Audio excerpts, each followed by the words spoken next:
일본이 국방비를 폭증시켜 한국과 국방비 격차를 다시 벌렸습니다. 얼마 전 일본 정부는 긴급 추경을 통해 무려 7조 원 규모의 방위 예산을 추가 편성했습니다. 이에 따라 사실상 역전 수순을 밟고 있던 한일 간의 국방비 격차가 또다시 벌려졌는데요. 그런데 이를 본 많은 전문가들이 동북아 대전을 경고하고 나섰습니다. 중국, 일본, 대만 등 우리 주변국들 모두가 막대한 추경으로 기존 예산을 뛰어넘는 슈퍼 국방비를 편성한 것은 대규모 교전의 사전 징후라는 것인데요. 따라서 한국 역시 국방비를 더 많이 더 빠르게 올려야 한다는 이야기가 나오고 있습니다. 지금 동북아의 정세는 그 어느 때보다도 더 위태로워졌습니다. 그래서 준비했습니다. 오늘은 혼란한 동북아 대전으로 촉발된 세계대전의 가상전쟁 시나리오 총집편으로 전해드리겠습니다.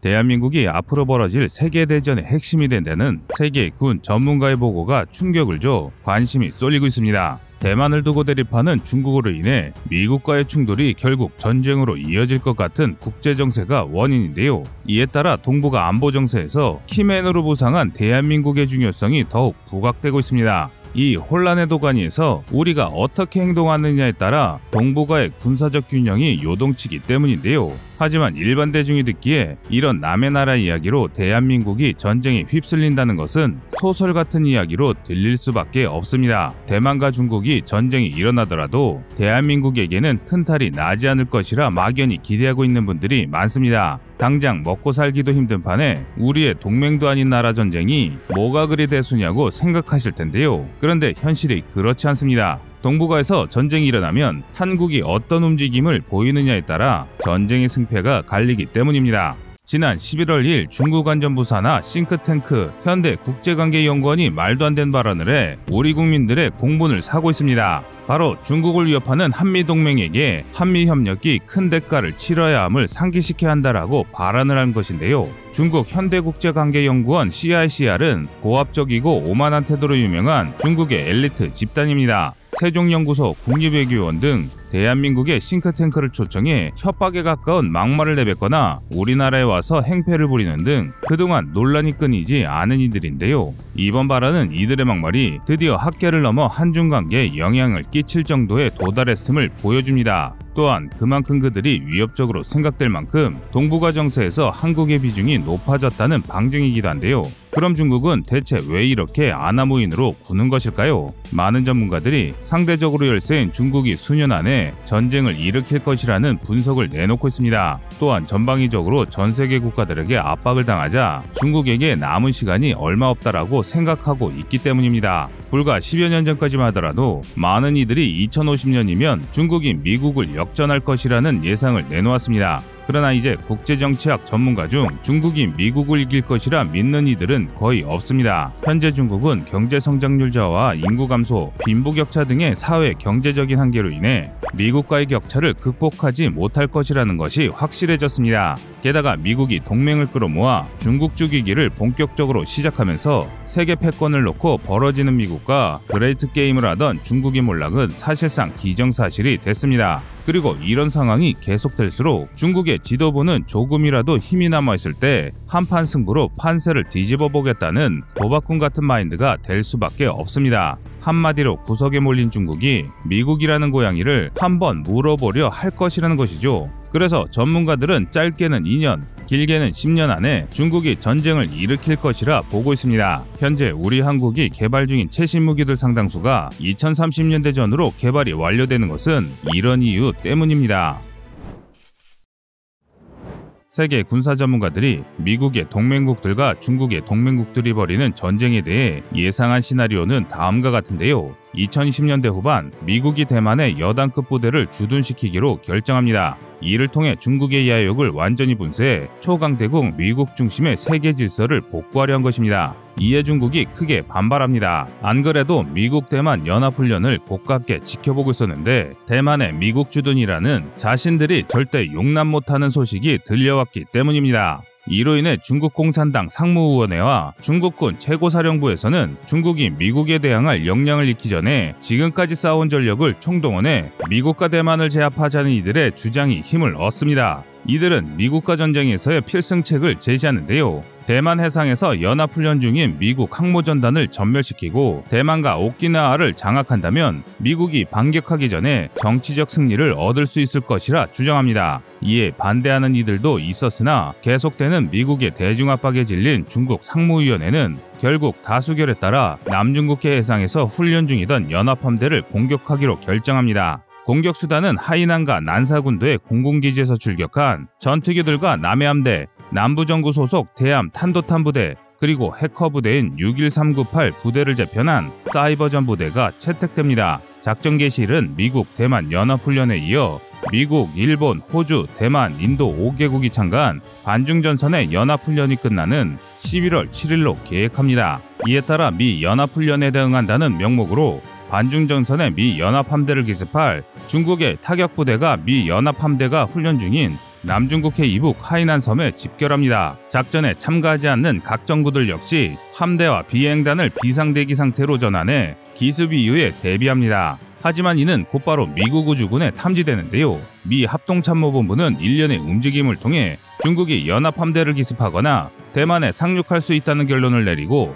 중국에 대한 선제 공격 또는 연합함대의 후퇴를 백악관에 요청합니다. 우리 대한민국 역시 4.25 사업을 통해 획득한 싸위성과 조기위성 2차 사업을 통해 도입한 2개의 조기경보기로 중국의 비상사태를 감지하고 대포컨2를 발령합니다. 하지만 미 정부가 치명적인 오판을 합니다. 10년을 두들겨 팼음에도 가만히 얻어맞고만 있던 중국이 갑자기 연합함대를 기습할 리가 없다고 판단을 내린 뒤 중국을 압박하기 위해 대만 해협을 통과하라는 명령을 내린 것인데요. 그동안 미국은 세계 절대 강자로 군림하며 적이 자신들을 먼저 공격할 것이란 생각은 꿈도 꾸지 않고 있던 것입니다. 이로 인해 반중전선의 미국 연합함대는 중국의 기습 가능성을 알고 있음에도 중국의 반접근 지역거부 A2AD 안으로 깊게 파고 들어갑니다. 연합함대를 전멸시킬 계획을 세우던 중국은 이에 환호하며 연합함대를 포위 섬멸할 계획을 세웁니다. 같은 날 오후 7시 해가 짐과 동시에 대만 해협을 향하던 미 연합함대로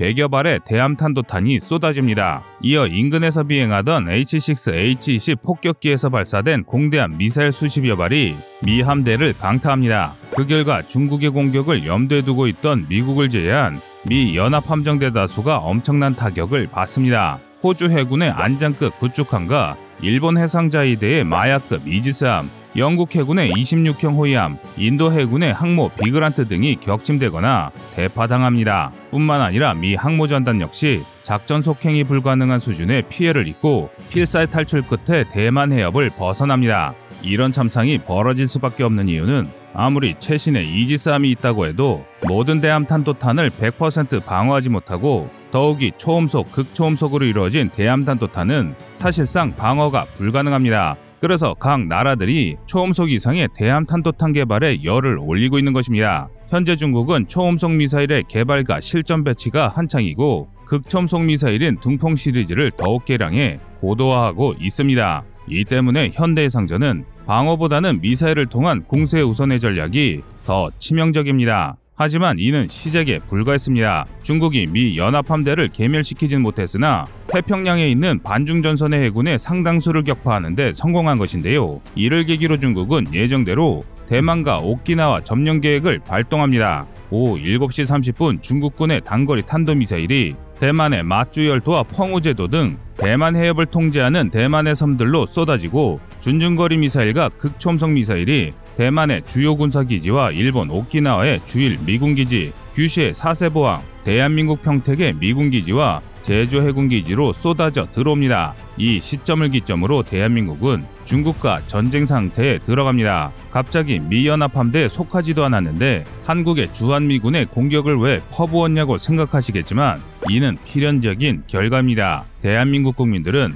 원래 미중전쟁에 개입하길 꺼렸습니다. 가능하다면 전쟁보다는 중립을 지키며 평화를 유지하기를 바라는데요. 그러나 이런 바람은 우리만의 생각입니다. 중국은 한국에 주둔하는 주한미군을 무시할 수 없습니다. 또 한국 해군이 중국 편을 들거나 중립을 지킬 가능성보다 미 연합함대에 합류해 중국과 맞설 가능성이 높다는 사실을 잘 알고 있습니다. 그래서 중국은 한국에서 미군이 주둔하고 있는 평택, 오산, 칠곡 등 미군 시설을 공격함과 동시에 적으로 돌아설 가능성이 높은 대한민국 해군과 이를 뒷받침할 우리 공군기지들을 공격할 수밖에 없습니다. 이어서 중국 함대가 위성을 요격할 수 있는 고성능 함대공 미사일을 발사해 동북아 각국의 군용 위성을 타격함과 동시에 중국의 사이버전 부대가 각국의 행정망과 인트라넷을 대상으로 사이버전을 시작합니다. 이로 인해 대한민국을 포함한 동북아 각국은 인터넷망이 완전히 마비되고 일부 설비가 오작동하는 등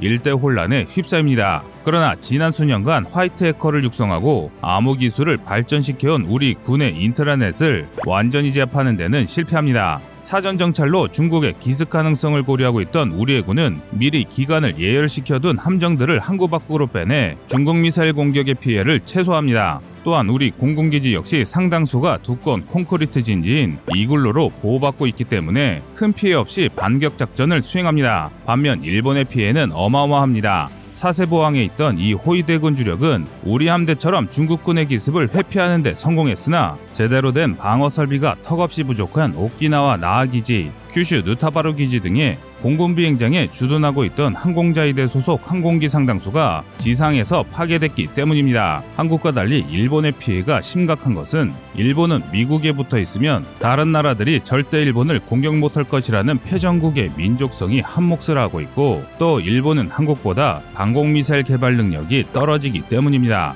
이런 이유로 일본이 아무리 군사력이 한국보다 강하더라도 일본이 한국과 붙으면 절대 이길 수 없는 이유이기도 합니다. 전혀 생각하지 못한 기습에 잠시 당황했지만 다시 전열을 가다듬은 미 연합군이 중국에 호락호락 당할 리가 없습니다. 일본 본토 서남부 이와쿠니 기지에서 미군의 F-35 전투기 수십여 대가 일시에 출격해 후퇴하는 항모전단을 엄호하고 도쿄 요코스카 항해 대기 중이던 7함대 소속 항모전단 역시 일본의 1, 4 호위대군과 연합해 오키나와로 전진합니다. 동시에 일본과 미국의 전자전 부대가 중국을 향해 대규모 전자전 공격을 감행합니다. 또한 미국이 비밀리에 준비했던 사이버 무기들이 중국 통신망을 향해 일제히 제로데이 공격을 개시합니다. 상대적으로 미국에 비해 취약점이 많은 중국의 전산망은 순식간에 다운되며 인트라넷 역시 탈취되거나 마비됩니다. 뿐만 아니라 발전소, 변전소, 정수시설 등 각종 설비 역시 연달아 셧다운됩니다. 하지만 그럼에도 불구하고 중국군은 이 작전을 속개합니다. 대만과 오키나와만 점령할 수 있다면 중국의 반접근 지역거부 체계를 동북아시아 전체로 확장해 미국을 협상 테이블로 끌어들일 수 있다고 생각한 것입니다. 그런데 중국이 간과한 것이 하나 있습니다. 바로 대한민국을 건드렸다는 것인데요. 제주 해군기지에서 무사히 공해로 나온 7기동함대가 진해 오성분 전단과 합류한 뒤 미연합 함대를 지원하기 위해 움직이기 시작하며 중국이 우세를 점하던 동중국해 해상우세는 한국의 참전으로 순식간에 다시 역전됩니다. 2030년을 기준으로 우리 7기동함대는 세종대왕급 이제스 구축함 6척과 KD2 이순신급 구축함 3척, 그리고 KDDX 6척 등 총 15척의 구축함을 보유하게 되는데요. 특히 KDDX의 경우 완전전기 추진 체계를 채용해 2030년 되면 개발이 마무리될 100kW급 대공 레이저를 장비하고 있을 것입니다. 여기에 독도급 대형 수송함 2척과 214급 도산 안창호급 잠수함이 추가된다면 거의 30척에 이르는 대함대가 완성되는데요. 이는 미 항모전단이 아니라면 대적하기 힘든 막강한 전력입니다. 이런 한국 해군의 전력에 중국은 크게 당황합니다. 자신들이 마음대로 짓밟으면 될 줄 알았던 한국 해군이 오히려 무사히 출항해 지금은 자신들을 노리며 들이닥치고 있기 때문입니다. 또한 한국 해군이 모두 직결한 뒤에야 한국 해군력이 미 해군의 들러리 병풍 같은 존재가 아니라는 사실을 깨닫게 되는데요. 중국의 선제 공격으로 인해 한국이 중립을 지킬 이유는 전무해지면서 결국 중국은 잘못된 선택을 내리고 맙니다. 한국을 견제하기 위해 북한을 움직이고 북부정부와 북해함대를 움직인 것인데요. 이로 인해 대만해 바다에 국한됐던 전장이 한반도를 포함한 동북아 전체로 확장됩니다. 미중의 세계 패권 전쟁이 사실상 3차 대전으로 발전한 것입니다. 상황이 이렇게 되자 대한민국 역시 움직일 수밖에 없게 됐습니다. 우리 정부는 대포콘 1을 발령함과 동시에 총동원령을 선포하고 전시체계를 가동하는 한편 북한의 움직임을 예의주시하면서 중국의 침략에 대비하기 시작합니다. 그런데 우리 군이 전혀 생각하지 못한 충격적인 사건이 발생합니다. 그 사건은 바로 중국의 야욕으로 시작된 양안전쟁에 한국이 개입되면서 전세의 판세가 바뀌기 시작했습니다. 바로 한국이 북한으로 진격할 수 있는 발판이 마련됐기 때문입니다. 이 때문에 중국은 가만히 있던 한국을 잘못 건드렸다는 후회를 하게 됐는데요. 전쟁 하루 만에 동아시아 전체는 전쟁의 도가니에 휩싸였고 세계 모든 언론들이 3차 대전이 시작됐다는 속보를 쏟아내며 전장 상황 역시 급변합니다. 또한 분노한 미국이 세계 각지에 있는 미군을 직결시키면서 미국 서부의 괌, 하와이에 주둔하고 있던 공군 전력이 일본과 대한민국으로 직결하기 시작합니다. 인도양에 있던 미군은 아프리카 지부티의 중국 해군 기지를 맹폭하는 한편 중국의 지원을 받던 미얀마, 이란, 파키스탄은 자신들에게도 불똥이 틀까봐 중국과 단교할 것을 요구합니다. 이는 철저한 이해관계로 얽혀진 국제사회의 단편을 보여주는 사례인데요. 즉 힘이 없고 자신들에게 이익이 되지 않는다면 언제든 버려지는 게 정글 같은 국제사회입니다. 이 때문에 한 국가의 자주국방이 중요한 것입니다. 한편 남중국해에서 항모를 잃고 폭발한 인도가 전면전을 위해 파키스탄과 히말라야 국경에 군사력을 집중합니다. 그러자 파키스탄 역시 군대를 인도 국경에 배치하고 이어 충돌이 발생합니다. 이렇게 전쟁의 불길이 동북아를 넘어 전 아시아로 확산하는 동안 대한민국에서는 충격적인 사건이 일어납니다. 바로 김정은의 자식들이 어머니 이설주와 함께 한국에 귀순한 것입니다. 이 놀라운 사건이 일어난 이유는 중국이 김정은을 제거했기 때문입니다. 미국이 본격적으로 움직이면서 전세가 순식간에 역전되자 불리함을 느낀 중국은 북한의 남한을 공격하라 압박을 넣었습니다. 지난 수십여 년간 경제적인 지원을 하고 재무장을 시켜줬으니 이제 밥값을 하라는 것인데요. 실제로도 북한이 개발 중인 무기 상당수는 중국제 부품을 사용합니다. 2015년 무인기 도발에 쓰인 무인기 역시 중국산 농업용 무인기를 개조한 것이었고 최근 북한군의 군복이나 장비 역시 중국산으로 교체되고 있는데요. 그러나 1인 독재 국가인 북한은 양안전쟁으로 촉발된 3차 대전의 승패와 상관없이 자신의 정권이 날아갈 것이 불을 보듯 뻔하기 때문에 단칼에 중국의 제안을 거절하고 중립을 선언하려 합니다. 하지만 이에 분노한 중국은 결국 잘못된 선택을 내립니다. 바로 북한 내 친중파를 움직여 김정은을 제거한 뒤 북한군을 통솔해 대한민국을 공격하게 하려 한 것인데요. 그러나 친중파는 김정은 제거는 성공했음에도 군을 장악하는 데 실패합니다. 절대군 주제나 마찬가지인 북한에서는 오직 김일성의 후손인 백두혈통만이 지도자가 될 수 있다는 인식이 강한 데다 김정은이 요직에 임명했던 충성파 장군들이 숙청이 두려워 쿠데타 세력의 지시를 거부했기 때문입니다. 한술 더 떠 일부 부대는 평양에서 피신한 이설주와 김정은의 자식들을 지지하겠다 선언합니다. 오히려 중국은 남한을 옥죄려다 훌륭한 방어선인 북한이 완전히 무너지는 상황을 만든 것입니다. 이처럼 사실상 북진 통일이 가능해지자 대한민국이 바쁘게 움직이기 시작하는데요. 대한민국은 기순한 이설주와 김정은의 장남을 대리인으로 내서 북한을 자치주로 합병할 것을 발표하고 북군이 북진을 개시합니다.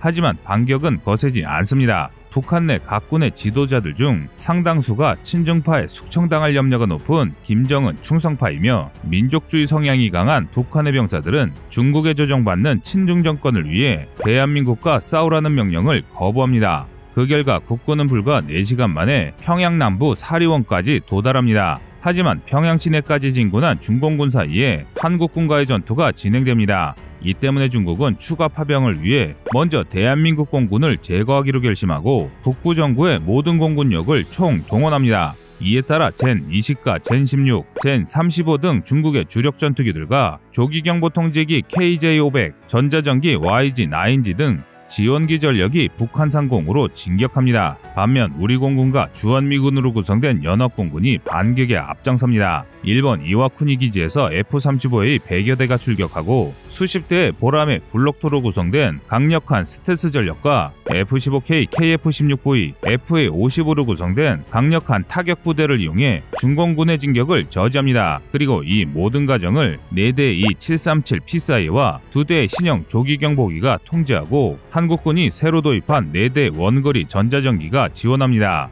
두 군데는 평양 상공에서 맞붙는데요. 양측 모두 수백 킬로미터 사거리의 초음속 미사일을 보유하고 있으나 한미의 강력한 스텔스 전투기를 탐지하지 못한 중국 전투기들에게 한국이 암남 미사일을 발사합니다. 그리고 이어 F-35가 신형 AIM-260을 발사하고 KF-21 보라매가 MBDA 미티어를 발사합니다. 두 신형 미사일에 대한 정보를 파악하지 못한 중국 공군은 결국 성공을 허락하고 추격하고 마는데요. 순식간에 중국 공군의 전투기들이 녹아내리기 시작하고 얼마 지나지 않아 후방에서 지원 작전을 펼치던 중국의 조기 경보기와 전자전기까지 격추됩니다. 북부 정부의 공군 주력이 단 한 번의 전투로 소멸한 것인데요. 이후 주한미군 소속의 F-35, F-15EX가 AGM-158 제즘, AGM-179 JAGM, AGM-88G, AARGM, ER 등을 쏟아붓고 뒤이어 도착한 우리 공군의 KF-21 보라매, F-15K가 천령 공대지 미사일 KPD-350 타우러스,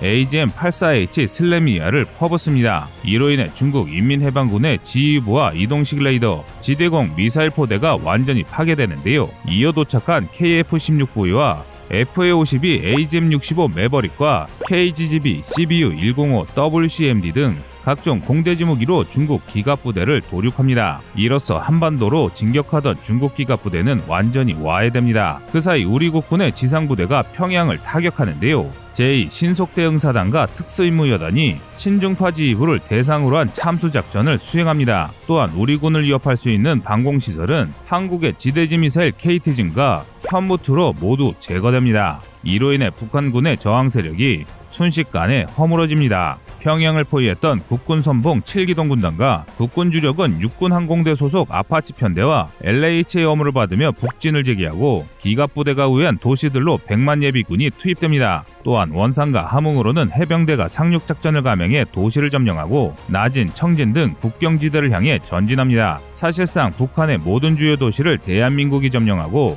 중국의 도발을 억제할 저지선 구축에 성공합니다. 한편 서해와 제주도 이남에서는 엄청난 해전이 벌어집니다. 서해에서 중국 공군과 보조를 맞춰 남포로 진격하던 북해함대는 제공권을 장악한 뒤 무장을 바꾼 미공군 F-35에 의해 AGM-158C LRASM, 우리 공군 KF-21의 초음속 대한미사일에 난타당합니다. 동시에 백령도, 강화도 등지에서 우리군의 지대함 초음속 미사일 포대가 공격을 개시하는데요. 북해함대는 이 압도적인 공격을 막지 못하고 심대한 타격을 받은 채 모항으로 후퇴하려 합니다. 하지만 우리 군의 합동화력함에 장비된 초음속 대한미사일 수십 발이 일시에 쏟아져 마지막으로 북해함대의 숨통을 끊어놓습니다.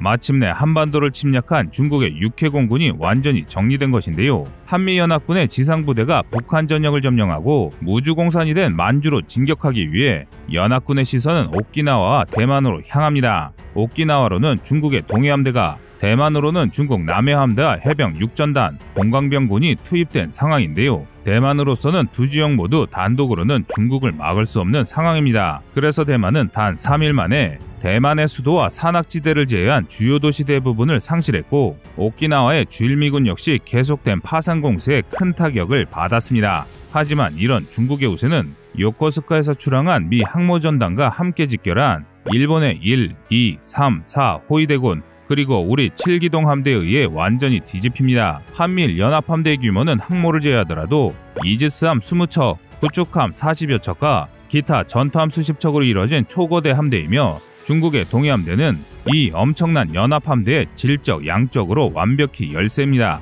또한 전자전과 사이버전 등 미래전쟁의 핵심이라 할 수 있는 인공위성과 감시정찰 자산이 모두 파괴된 중국은 미 연합함대를 파악하지도 못하게 됩니다. 이 때문에 오키나와를 거의 점령하기 직전이던 중국 동해함대 측면으로 연합함대 파상 공세가 시작됩니다. 뒤늦게 사태를 파악한 중국은 반접근 지역화부 체계를 총동원해 연합함대를 공격함과 동시에 전술 핵무기를 사용하려는 결심을 합니다. 하지만 이런 움직임을 미리 파악한 미국이 중국의 한 라인을 통해 핵무기 사용을 중지시킵니다. 만약 중국이 핵미사일을 발사하면 한국 역시 현무포, 현무5 등 수백 발의 중거리 미사일을 발사할 것이며 한국에 있는 모든 방공용용 미사일을 통해 중국 핵미사일을 저지하고 만약 이런 미사일 밭을 통과했다 하더라도 바로 뒤 서해에 배치된 미 항모전대의 무수한 요격미사일을 제거해야만 그나마 신랄 같은 희망이 생깁니다. 또한 중국이 핵을 사용할 경우 미 항모전단에 배치된 전술핵무기가 반격을 가할 것이라는 협박을 들었기 때문에